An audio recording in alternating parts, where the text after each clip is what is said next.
2 weeks ago, the Washington Wizards handed a guard $212 million.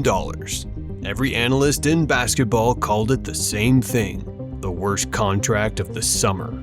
I don't understand that move by the Wizards, and Wendy said it in the middle of the night and seemed like he immediately regretted it, but that instantly becomes one of the worst contracts in the league. I don't get that move at all. They're looking at the wrong thing, because 6 weeks earlier, the NBA quietly changed one rule, a rule about losing.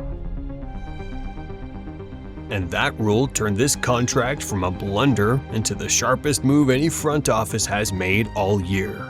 Washington didn't overpay a bad player. Washington read the new rule book before anyone else did, and paid $212 million to lose the exact right way.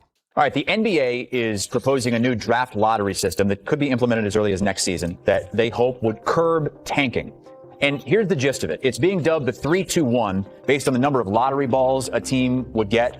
First, it would expand from 14 to 16 in the lottery. To see it, you have to forget what you think you know about losing in the NBA. For 40 years, the worst team in basketball got the best reward, finished last, and you got the best odds at the number 1 pick.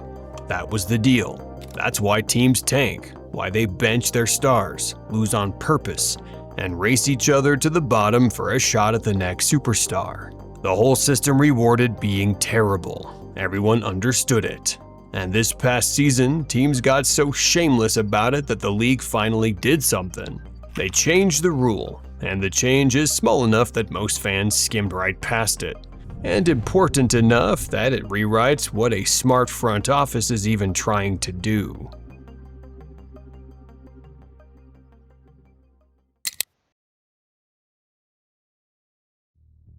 Now here's exactly what changed. In May, the league passed something called the 3-2-1 lottery. The vote was 29-1. Under the old system, the 3 worst teams got the best odds, around 14% each at the top pick.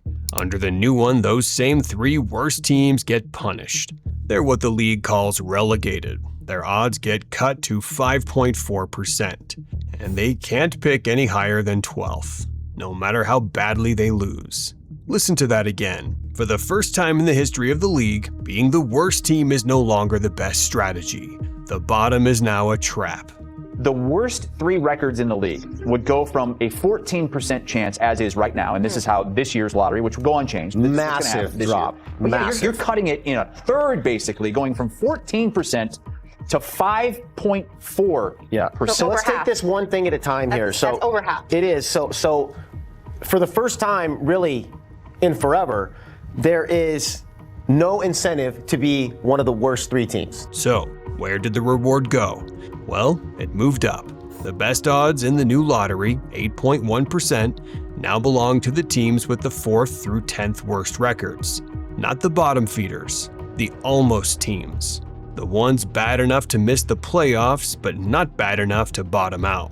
That's the whole game now. The league moved the prize from the basement to the 2nd floor, and it did it to stop teams from blatantly tanking. But watch what it actually created, because a rule that punishes the worst team and rewards the almost team doesn't end losing. It just tells you exactly how much to lose.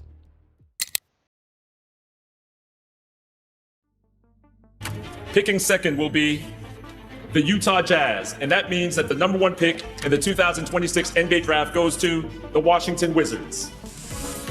The Washington Wizards win the 2026 NBA draft lottery. Remember, they made a huge trade. Put yourself in Washington's chair. You're a rebuilding team. You just won this year's lottery, and you have the number 1 pick, a young core, and a choice about what to do next season. Under the old rules, the answer was easy and ugly. Lose as much as humanly possible, strip the roster, bottom out, chase the 14%. But under the new rules, bottoming out is the worst thing you can do. Finish with one of 3 worst records and you're relegated. Punish, capped, sent to the back of the line. To get the best odds now, you have to thread a needle. You have to be bad enough to land in that 4th to 10th window, and good enough to stay out of the bottom 3. You know, right now, if you look at it at first glance, they sort of just have changed the incentive line. Now you want to tank to be 4 through 10. Yeah. You know, so now if you're want to be mediocre if you're at 11 or 12, you tank down to there. Now what the flattening of odds should accomplish is there's no difference between 4 and 10. So now when you're 7th or 8th, you don't have to try to lose every game to get down to the bottom 3 as you would in the last iteration of the CBA. So the question stops being how do we lose the most? It becomes how do we lose the right amount on purpose without looking like we're tanking? And that's the question Trae Young answers. You see this guy? Everyone's calling him a $200 million mistake. He's not a mistake, he's the instrument. Watch what he does for a team trying to lose correctly. Trae Young is a 25.10 assist guard. He is one of the most watchable offensive players alive. And this matters. He's not a winning centerpiece. He doesn't defend. He's never won a playoff series. For a team trying to contend, that's a flaw. But Washington isn't trying to contend. Washington is trying to lose correctly. And for that job, Trae Young is perfect in 4 specific ways. 1, he wins you some games, enough to stay out of the bottom 3 and dodge relegation.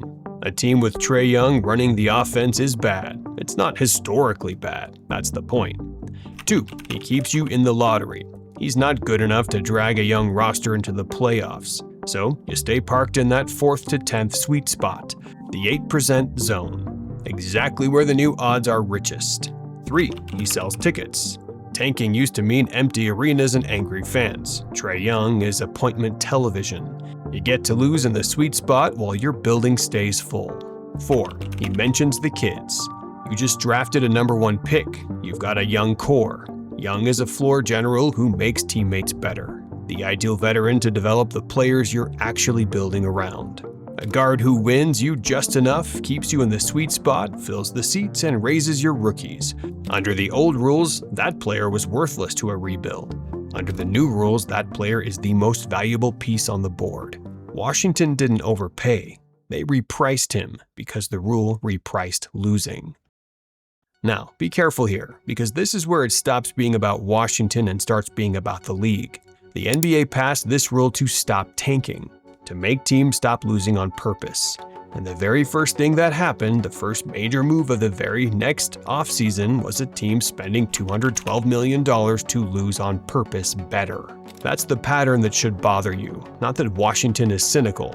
Every team would do this. The unsettling part is that the rule itself produced it. The league built a smarter cage to stop a behavior, and the behavior just put on a nicer suit and walked right through it. The tank didn't die. It got expensive and entertaining and hard to prove.